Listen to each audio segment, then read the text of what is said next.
오늘 읽으신 하나님의 말씀은 에베소서 5장 21절로 6장 4절까지 말씀입니다.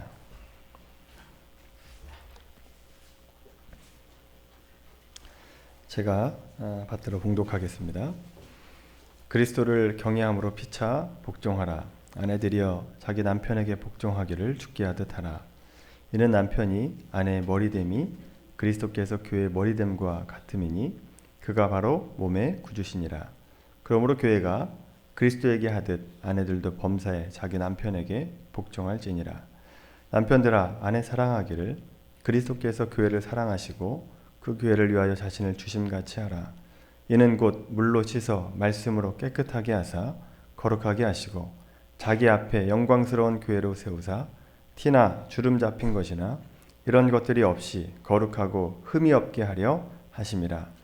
이와 같이 남편들도 자기 아내 사랑하기를 자기 자신과 같이 할지니 자기 아내를 사랑하는 자는 자기를 사랑하는 것이라. 누구든지 언제나 자기 육체를 미워하지 않고 오직 양육하여 보호하기를 그리스도께서 교회에게 함과 같이 하나니 우리는 그의 몸의 지체임이라. 그러므로 사람이 부모를 떠나 그의 아내와 합하여 그 둘이 한 육체가 될지니 이 비밀이 크도다. 나는 그리스도와 교회에 대하여 말하노라. 그러나 너희도 각각 자기 아내 사랑하기를 자신같이 하고 아내도 자기 남편을 존경하라. 자녀들아 주 안에서 너희 부모에게 순종하라. 이것이 옳으니라. 내 아버지와 어머니를 공경하라. 이것은 약속이 있는 첫 계명이니 이로써 내가 잘되고 땅에서 장수하리라. 또 아비들아 너희 자녀를 노엽게 하지 말고 오직 주의 교훈과 훈계로 양육하라. 이것은 주님의 말씀입니다. 아멘. 여러분 가정이라고 하는 것은 혈통으로 부모 자식 간의 관계로 묶여 있거나 또 부부 간의 사랑으로 묶여 있는 것을 합하거나 또 각각을 가정이다라고 얘기를 하죠. 교회는 이런 가정들로 구성되어 있기 때문에 가정의 건강은 곧 교회에 영향을 미치고 교회의 건강은 곧 사회에 영향을 미치게 됩니다. 더 나아가서 우리가 한 가정 한 가정이 건강해져야 결국은 이 가정이 한 가정 한 가정이 모여 있는 사회가 나라가 건강하게 되는 거죠. 예를 들어서 창세기에서 하나님께서 소돔과 고모라를 멸하실 때 처음에 아브라함에게 의인 50명을 요구하십니다. 그런데 아브라함이 도저히 안 될 것 같으니까 하나님과 간구를 해서 하나님께 간구해서 의인 10명까지를 낮추게 됩니다. 근데 더 낮춰도 될 것 같은데 더 이상 낮춰주지 않습니다. 10명, 딱 10명을 요구하시죠. 이 고대 사회 10명은 의미 있는 숫자입니다. 이 10명은 그냥 숫자 10이 아니라 한 가정의 숫자를 얘기하는 겁니다. 한 가정이 10명 정도 되기 때문에 그러니까 하나님께서 뭘 요구하시느냐? 한 가정을 요구하셨다라고 하는 거죠. 그 소돔과 고모라를 멸하지 않기 위해서 건강한 한 가정을 요구하셨다라고 하는 겁니다. 그래서 이 한 가정이 바로 살면 그 도시가 살아갈 수 있다라고 하는 거죠. 근데 이 살릴 수 있는 가정은 오직 기독교 가정밖에 없다라고 하는 거죠. 오늘 본문 외에도 성경을 보면 부부에 대해서 부모 자녀 간의 관계에 대해서 여러 가지 말씀을 하십니다. 그래서 기독교에서 가정을 등한시한다라고 하는 것은 있을 수 없는 일이다라고 하는 겁니다. 오늘 우리가 가정에 대해서 한번 살펴보게 되는데 그 중에서 가족 구성원이 어떤 마음을 가져야 되는가에 대해서 함께 은혜를 나누려고 합니다. 우리가 읽었던 에베소서 말씀을 보시면 총 6장으로 되어 있는데 1장부터 3장까지 말씀은 교리에 대해서 말씀하고 있고 4장부터 6장까지는 실천에 대해서 말씀합니다. 이것을 통해서도 알 수 있는 것은 사도 바울도 기독교 신앙이 어떤 교리적인 부분으로만 머물러 있으면 안 되고 우리의 삶 가운데 드러나야 된다라고 하는 것을 얘기해 주고 있습니다. 오늘 본문은 우리 신앙과 믿음을 남편과 아내 또 부모님과 자녀 관계에서 드러내야 된다라고 하는 것을 말씀하고 있습니다. 그런데 여러분 오늘날 신자들의 생활이나 가정의 모습을 보시면 기독교 신앙을 드러내지 못할 뿐만 아니라 오히려 세상의 논리와 세상의 방법으로 살아가고 있는 가정이 너무나 많이 있다라고 하는 겁니다. 먼저 우리 가정이 세속주의로 물들었습니다. 그냥 세상의 가정이 얘기하는 것이 아니라 우리 기독교 가정조차도 세속주의에 물들어 있다라고 하는 거죠. 세속주의를 쉽게 얘기하면 하나님으로부터 벗어나려고 하는 사상을 세속주의다라고 얘기합니다. 이런 세속주의 영향으로 인해서 많은 신자들이 교회에서만 교인으로 살고 교회 밖에 나가면 교인 아닌 척하며 살아가게 되죠. 부부관계를 한번 생각해 보세요. 성경이 말하는 부부관계는 나와 함께하는 배우자가 하나님께서 짝져 주셨다라고 하는 것을 믿고 그리스도께서 교회를 사랑함 같이 서로 사랑하면서 부부됨을 지키는 겁니다. 서로 사랑하면서 부부됨을 지키는 거죠. 그런데 가정에서 하나님을 배제한 채 개인의 감정과 열정만을 가지고 유지하려고 하다 보니까 그 사랑과 열정이 식어지면 사랑을 유지하지 못하게 되는 거죠. 어쩌다 사랑하는 마음이 생기기도 합니다만 아닌 때가 훨씬 더 많습니다. 왜 내가 저런 인간과 살아가야 되는가? 회의감이 들다 보니까 사람의 힘으로 버텨내지 못하고 헤어지는 부부가 많이 생긴다라고 하는 겁니다. 이런 세속주의 영향으로 결혼하지 않는 젊은 사람들에게도 영향을 미치고 있죠. 요즘 젊은 사람들이 생각하고 있는 생각이 어떤 생각이냐? 결혼을 안 하고 그냥 동거하겠다라고 하는 가정이 그런 청년들이 늘어나고 있습니다. 이런 현상은 대도시로 갈수록 훨씬 더 급격하게 늘어나고 있죠. 동거하는 사람들 보면 육체적인 욕망만 채우려고 하지 가정이라고 하는 책임을 지지 않으려고 하는 겁니다. 동거하는 것을 합리화하기 위해서 내가 미리 살아봐야 저 사람에 대해서 알 거 아니냐라고 핑계를 댑니다만 여러분 그것을 꼭 살아봐야 합니까? 연애하면서도 충분히 알아볼 수 있는 것이고 또 자기와 딱 맞는 사람이 어디 있습니까? 이 세상에 자기와 딱 맞는 사람은 없습니다. 부부도 자기가 딱 맞아서 결혼하는 것이 아니죠. 살다 보면 살아보면서 서로 맞춰가는 것이 사랑이고 부부관계다라고 하는 겁니다. 여러분 이 가정이 특히 기독교 가정이 어디에 잠식되고 있는가 한번 생각해 보세요. 세속주의에 물들어가고 있다라고 하는 겁니다. 두 번째로 오늘날 기독교 가정이 실용주의에 물들어가고 있습니다. 이 실용주의라고 하는 것은 뭐냐 하면 진리를 따라서 행동하는 것이 아니라 이익을 따라서 행동하는 겁니다. 하나님을 따라 살아가는 것이 아니라 돈이 되는 것으로 이끌리고 있다라고 하는 겁니다. 실용주의 차원에서 가정이 기독교 가정에서도 아이를 낳지 않으려고 합니다. 오직 자기의 행복과 또 자기의 성공을 위해서 살기 때문에 2세 만드는 것을 거부하고 있다라고 하는 거죠. 포기하고 있습니다. 결혼 안 하고 아이 안 낳고 살면 편합니다. 그거는 거부할 수 없고 부정할 수가 없습니다. 그러나 하나님께서 말씀하셨잖아요. 생육하고 번성하라 라고 말씀하셨습니다. 하나님께서 말씀하셨으니까 하나님께서 좋은 결과로 우리를 이끌어 주실 것이다 라고 하는 믿음을 갖고 아이를 낳고 양육하는 것이 기독교 가정이 해야 될 책임이다 라고 하는 겁니다. 그런 믿음을 가지고 살면서 세상 사람들에게 우리가 이렇게 다르다라고 하는 것을 보여줘야 된다라고 하는 거죠. 저 부부는 어떻게 이혼의 위기를 넘겼는가? 저 부부는 어떻게 자녀를 양육하고 있는가? 심지어 저 부부는 어떻게 저런 사람과 살아가고 있는가? 어떻게 저런 자녀를 두고도 살아가고 있는가? 라고 하는 그 모습을 믿지 않는 사람들에게 보여줘야 되는 것이 기독교 가정의 책임이다 라고 하는 겁니다.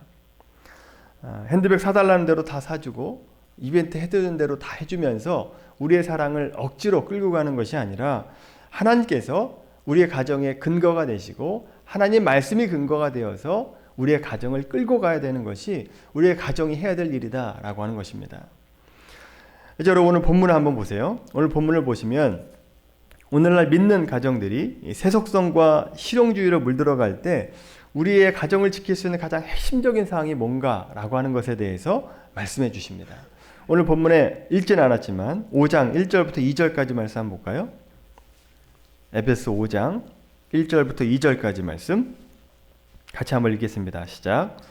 그러므로 사랑을 받는 자녀같이 너희는 하나님을 본받는 자가 되고 그리스도께서 너희를 사랑하신 것과 같이 너희도 사랑 가운데서 행하라. 그는 우리를 위하여 자기를 버리사 향기로운 제물과 희생 제물로 하나님께 드리셨느니라. 아멘. 에베소 5장 1절 2절 보면 사랑을 얘기합니다. 사랑. 그리고 21절 5장 21절 말씀 보시면 그리스도를 경외함으로 피차 복종하라 라고 얘기합니다. 먼저 사랑에 대해서 얘기하시고 21절에 가면 복종하라 라고 얘기합니다. 그리고 22절부터 시작되는 가르침을 보시면 요 사랑하고 복종의 키워드를 가지고 부부관계를 설명하고 자녀관계를 설명합니다. 그러니까 우리 가정을 유지할 수 있는 핵심적인 두 가지 키워드가 뭐냐? 하나는 사랑이고 하나는 복종이다 라고 하는 겁니다.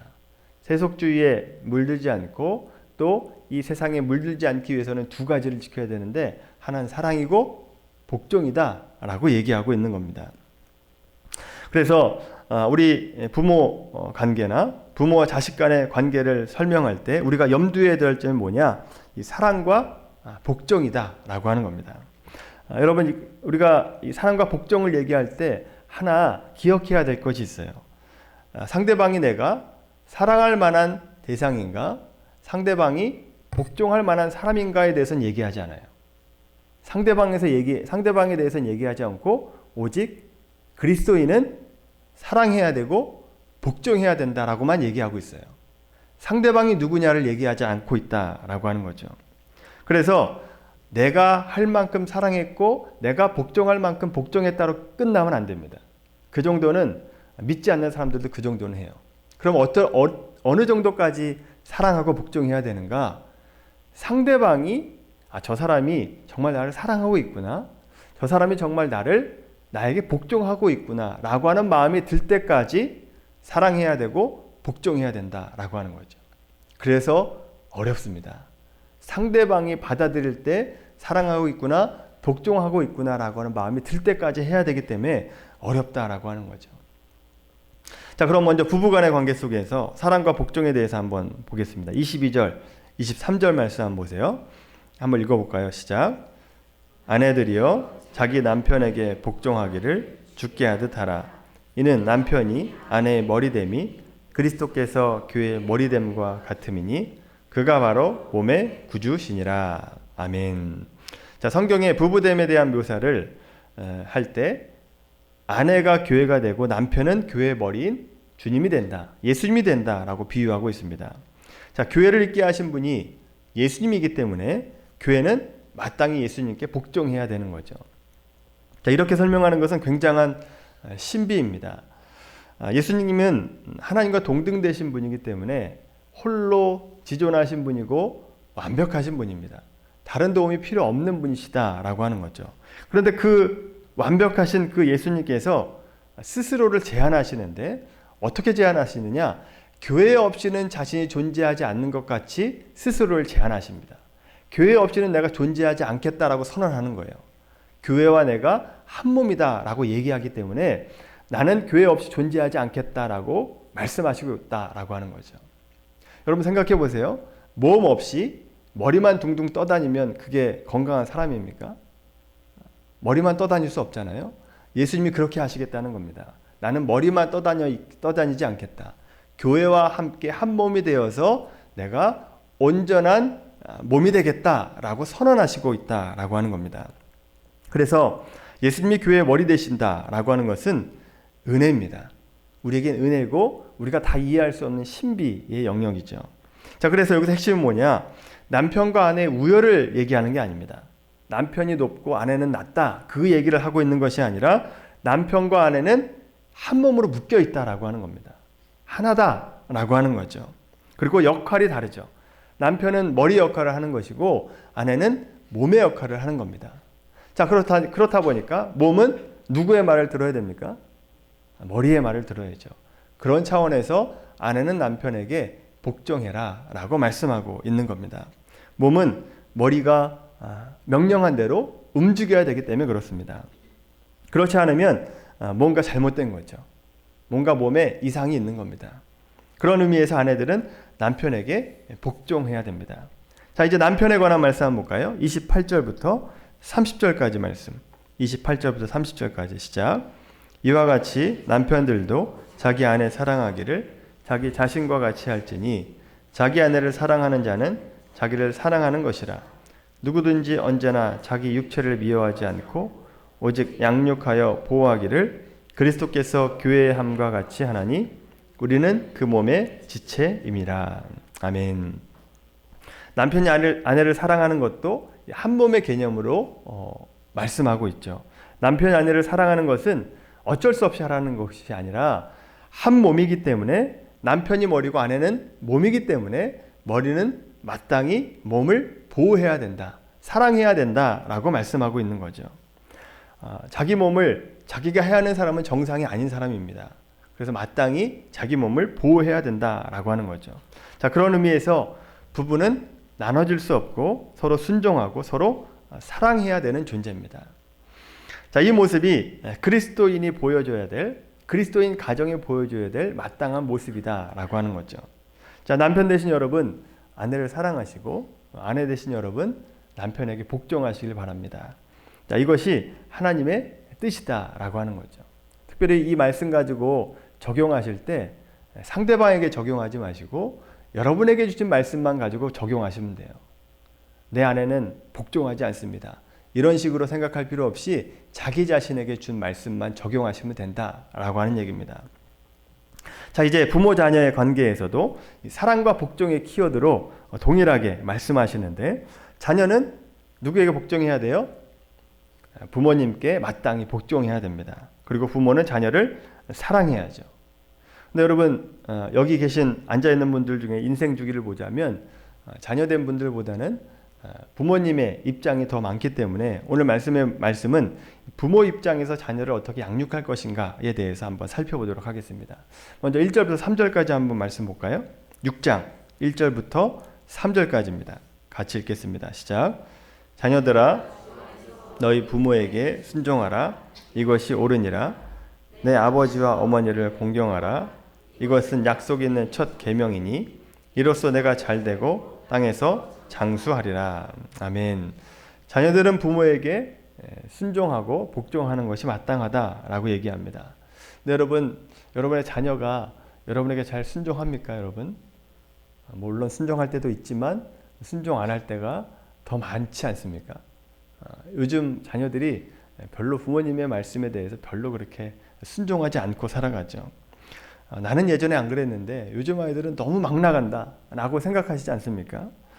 여러분, 초등학교 다녔을 때, 물론 대부분 국민학교였겠지만, 여러분 국민학교 다닐 때 생각해 보시면 군사부일체라고 해가지고 임금과 사부와 부모님은 하나다라고 해서 함부로 눈도 못 쳐다봤고 한마디만 하면 순종했던 그런 시대에 우리가 살았었습니다.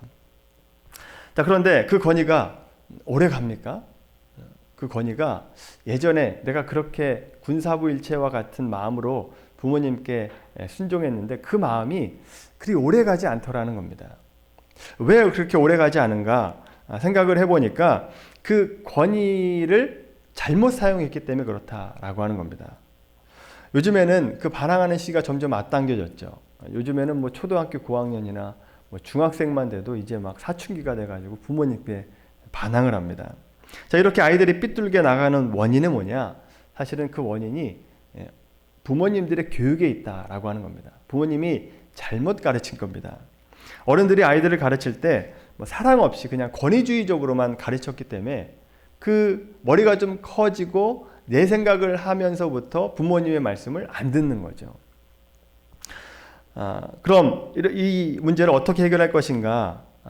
어떻게 해결할 것인가가 문제인데, 어른들의 권위가 문제가 있다라고 해서 권위 자체를 없애야 된다라고 하면 굉장히 위험해집니다. 권위는 권위대로 놔두고 다른 방법으로 이제 잘 해결을 해야 되는데, 오늘날의 문제는 권위를 가진 사람들이 그 권위를 성경적인 방법으로 나타내 보이지 못하기 때문에 그렇습니다. 성경적인 방법으로 그 권위를 사용하지 않습니다. 에베소 6장 4절 말씀 보세요.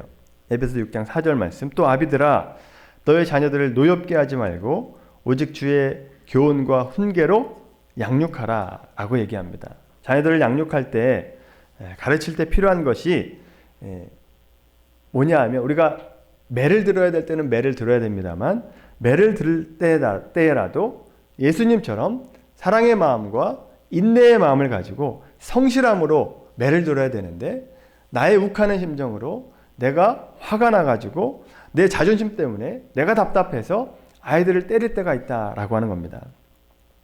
결국 아이들의 문제는 부모된 저와 여러분들의 문제다라고 하는 겁니다. 그래서 이런 말이 있지 않습니까? 문제아 뒤에는 뭐가 있어요? 문제 부모가 있습니다. 문제아 뒤에는 문제 부모가 있다라고 하는 겁니다. 더 큰 문제가 바로 우리의 문제다라고 하는 거죠. 자녀들 문제보다 내가 더 문제다라고 하는 겁니다. 부모된 우리가 바뀌어야 문제가 해결되는데 어른들이 세상의 영향을 받아가지고 그 아이들을 하나님보다 세상이 더 무섭다라고 가르치고 있습니다. 세상이 더 무서운 존재인 것처럼 아이들을 가르쳐요. 여러분이 자녀를 양육할 때 하나님을 두려워하며 살아가게 할 것인가? 아니면 세상을 두려워하며 살아가게 할 것인가를 여러분이 결정하셔야 됩니다. 우리 자녀를 어떤 것을 두려워하는 마음을 갖고 살아가게 할 것인가가 부모님에게 달려있다라고 하는 겁니다. 여러분은 정말 자녀를 양육할 때 하나님이 더 무서운 분으로 가르치고 계십니까? 혹시 가르쳤어요? 그렇게 가르치시면 아이들의 문제가 안 생깁니다. 그런데 그렇지 않았기 때문에 아이들의 문제가 생기죠. 솔직히 부모님들이 성공과 돈이 더 무섭다라고 아이들을 가르치고 있잖아요. 대표적인 예를 들자면 요즘 많은 부모님들이 자녀가 교회 안 가는 것에 대해서는 대수롭지 않게 생각하면서 학교나 학원에서 전화가 오잖아요. 선생님에게 오늘 누구가가 학교에 안 왔어요 라고 전화 오면 어떻게 해요? 월차를 내서라도 아이들을 찾죠. 그런데 여러분 교회에서 전도사님이 전화를 했어요. 오늘 누구가 교회 안 왔습니다 라고 전화하면 뭐라고 대답합니까? 우리 애가 교회에 가기 싫대요. 재미가 없어서 싫답니다. 또 교회에서 성경 암송하는 거 너무 싫대요. 그래서 가기 싫답니다. 이렇게 얘기를 합니다. 또 어떤 가정은 오늘 우리 애가 교회 빠지고 봉사활동 갔어요 라고 얘기합니다. 여러분 이 봉사활동을 정말 사랑과 자비가 넘쳐나가지고 봉사활동 간 겁니까? 학교 때문에 간 거죠.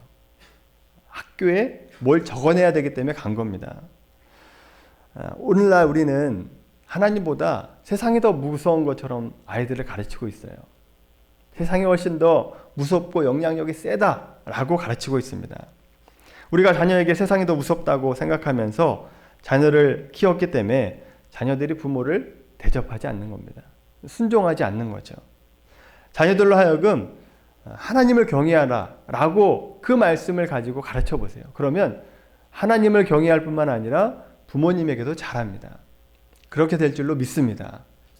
여러분 그렇게 가르쳐야 됩니다. 물론 이것이 어렵습니다. 목사님 세상 물정 모르는 소리 하지 마십시오. 여러분 이거 얼마나 어려운지 아십니까? 이렇게 얘기할 수 있어요. 여러분 제가 쉽다고 얘기하지 않았어요. 어렵습니다. 힘들죠. 그러나 여러분 어렵다고 해서 언제까지 우리 자녀를 세상에 내맡길 겁니까? 하나님의 방법으로 양육해야 되는 게 우리의 책임인데 언제까지 이 책임을 다하지 않고 세상에 우리 자녀를 맡기냐라고 하는 겁니다. 타협할 수 없는 길이다 라고 하는 거죠. 신앙의 길은 넓은 길이 아니다 라고 얘기하죠. 좁은 길입니다. 힘든 길이다 라고 얘기합니다. 녹록지 않은 길이고 나 혼자서 안 되기 때문에 하나님께서는 뭐라고 하시느냐? 하나님을 의지하라 라고 얘기합니다. 성령을 의지하라 라고 말씀하고 있다 라고 하는 거죠. 그러면 자녀 문제도 마찬가지입니다. 자녀가 속썩일 때 하나님 이 문제는 내 힘으로 안 됩니다. 하나님이 도와주셔야 됩니다. 나에게 지혜와 명철을 주시고 우리 아이에게 하나님의 마음을 부어달라고 그렇게 기도하셔야 된다라고 하는 거죠. 왜 그래요? 내 혼자 힘으로는 안 되기 때문에 그렇습니다. 하나님께 맡겨야 되기 때문에 그렇다라고 하는 거죠. 그렇게 하나님의 도우심을 구하시면서 자녀를 양육하셔야 돼요. 이게 바로 우리의 신앙의 모습이어야 된다라고 하는 겁니다.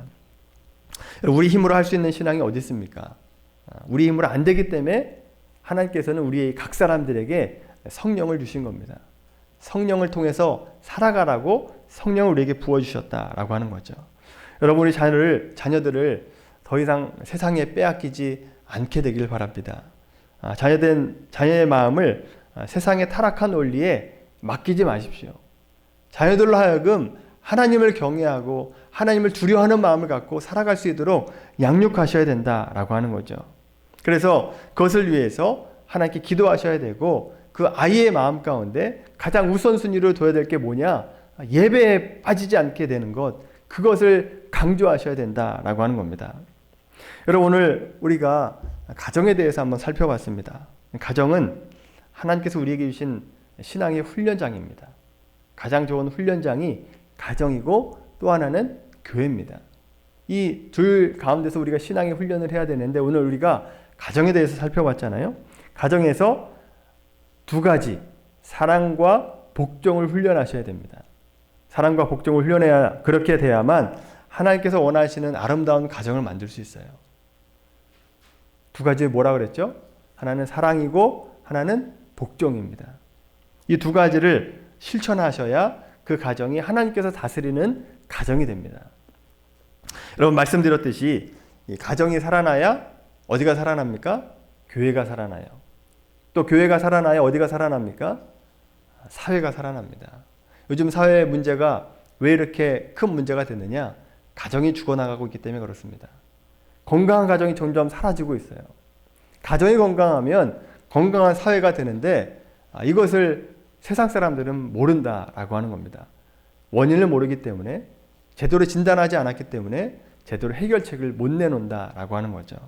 여러분, 우리가 가정이 건강하고 또 교회가 건강하고 사회가 건강한 책임이 그리스도인에게 달려 있습니다. 이 책임이 나에게 있다라고 하는 것을 기억하시고, 이 책임이 나에게 있기 때문에 우리가 하나님 앞에 섰을 때는 반드시 하나님께서 이 책임을 우리에게 물으십니다. 여러분, 각 사람들에게 묻는다라고 하는 거죠. 내가 허락한 가정에서 성실하게 임했느냐 물으실 것이고, 남편들에게는 아내를 사랑했느냐라고 물으실 것이고, 아내에게는 남편에게 복종했느냐라고 물으실 겁니다. 자녀들에게는 부모님에게 순종했느냐라고 물으실 것이고, 또 부모님에게는 너 자녀를 사랑으로 양육했느냐라고 물으실 겁니다. 여러분, 이 물음에 예라고 대답할 수 있도록 여러분 가정 가운데 사랑과 복종의 키워드를 가지고 살아가는 여러분들의 모습이 되길 바랍니다. 그래서 여러분들이 살아남으로 인해서 우리 교회가 살아나고, 또 여러분을 통해서 이 사회가 살아나는 은혜와 역사가 있게 되기를 예수님의 이름으로 간절히 축원합니다. 기도하겠습니다. 하나님, 우리에게 가정을 허락하신 하나님 참으로 감사합니다. 우리의 가정이 세속주의와 실용주의에 물들지 않도록 붙잡아 주시옵소서. 하나님께서 원하시는 가정이 될 수 있도록 인도하여 주시옵소서. 부부관계에서 또 부모관계에서 사랑의 마음과 또 복종의 마음을 가지고 실천할 수 있는 우리 삶이 되게 하여 주시어서 하나님께서 원하시는 가정이 될 수 있도록 인도하여 주시옵소서. 특별히 우리 가정에 허락하신 자녀를 양육할 때에 세상이 무서운 존재가 아니라 하나님이 무서운 존재로 그렇게 양육하고 가르칠 수 있도록 인도하여 주시어서 우리의 자녀들이 하나님 앞에서 온전히 성장하고 또 이 사회 가운데서 자신의 일을 잘 감당할 수 있는 하나님의 사람들로 키워낼 수 있도록 우리가 그 책임을 다할 수 있도록 인도하여 주시옵소서.